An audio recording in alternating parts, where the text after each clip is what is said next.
what vegetables can I plant now in the late fall? And this is Ken in Memphis.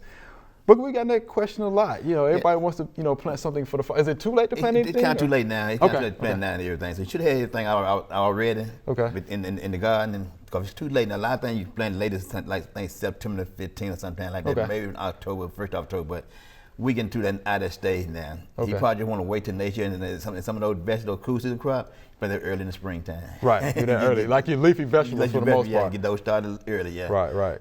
Now, I know you want to have some, but it's too late now. Yeah, you're probably thinking about some of these leafy greens. You're probably thinking about maybe, spinach or chard, anything like that. Yeah, once we get past September, early 15, October, you're getting kind of late to do that. But this thing he can do now, he can start getting the soil ready. Right. Testing the soil for next year, and get everything ready. But for the soil pH. Right. So this could be a good time for a soil test. But do some soil test. Right. To make sure he can grow those, crops that he wants to, and he could definitely do that, in the spring. And guess what? We actually have, some publications in the office. Yeah, some publications. Also, we had the soil boxes. Right, and we had the soil boxes. Somebody pick some up, it'd be great. So yeah, if you want to plant some of those vegetables, come by the extension office. We'd be more than happy.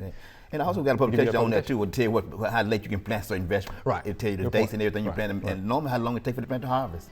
Right. How many days normally take for the harvest. So it's good. Yeah, that publication is good. I tell people it's the ultimate cheat sheet. It tells you, from putting it into the ground to the length of the harvest. That's right. Thanks for watching the video. We hope you enjoyed. To subscribe, click below.